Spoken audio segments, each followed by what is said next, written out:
अरे धावल धूपल कहले कमनरिया कहले कमन अब गोदिया में लिहले उठाई रे मन धीरे धीरे अब गोदिया में लिहले उठाई रे मन धीरे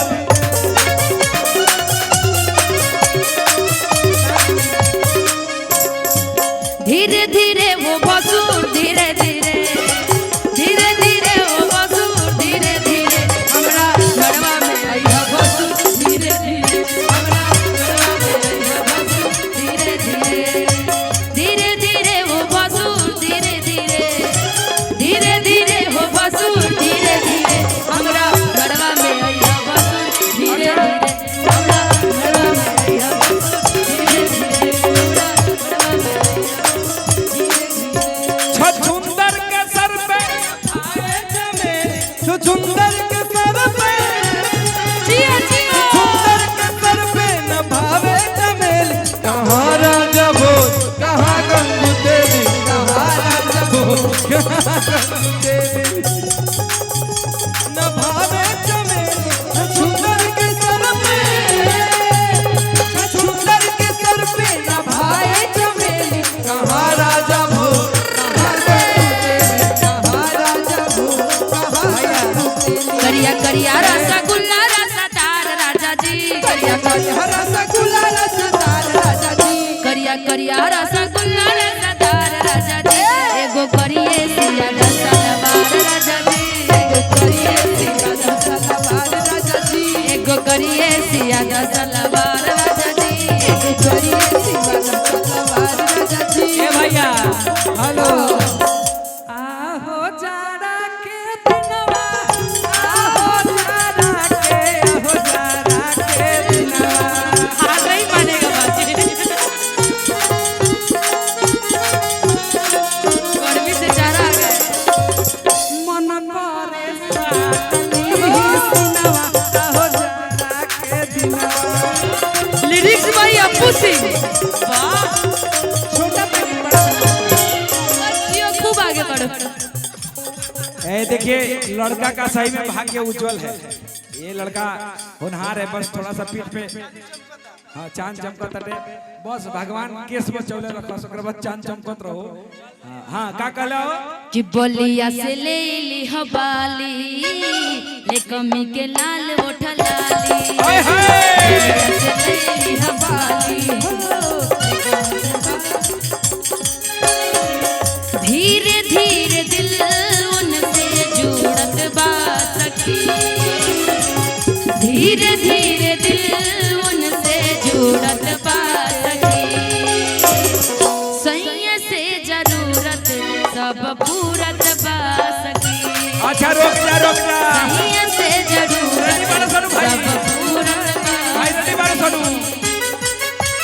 दोनों जनी तैयार रहलो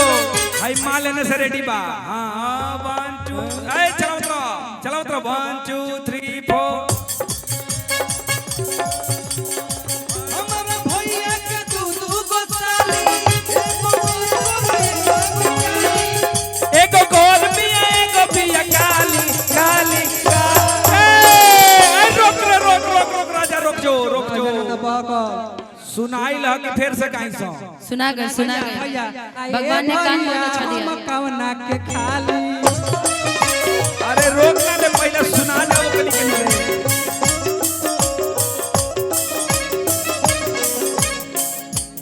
हेलो जाओ खाली तो मन बेदर्दा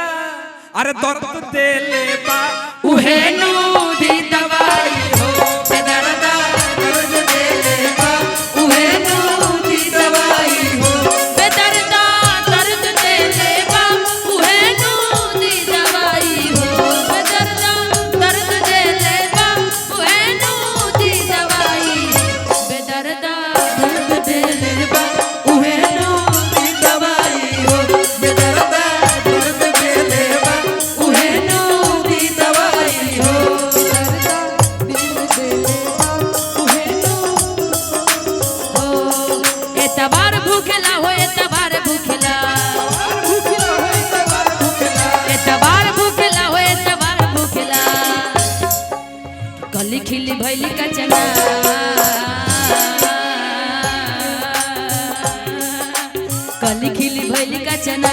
भतारे एतबार भूखेला कली खिली भइल का चना पियाजी एतबार भूखेला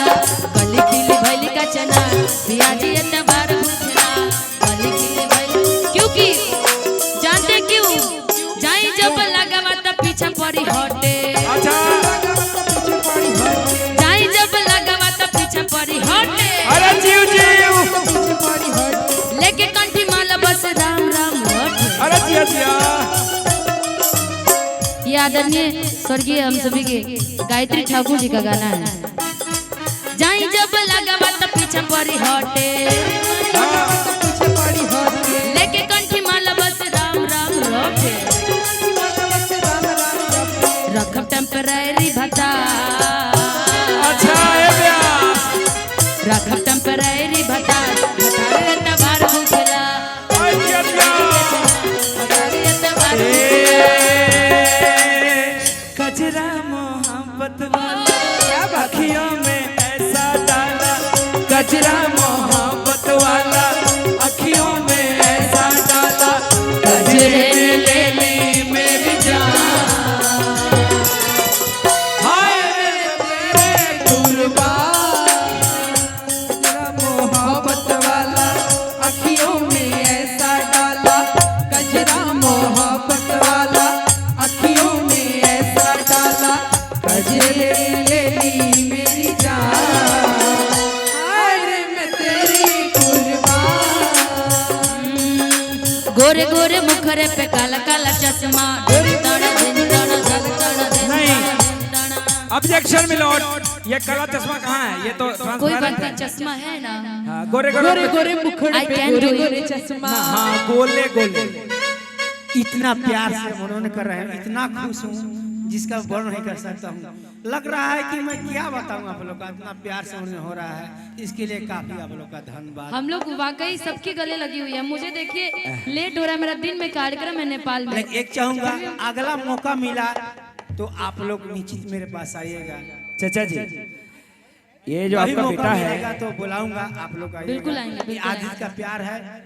मैंने इसको इसलिए बुलाया है, इस लड़के को, ये आपका बेटा है और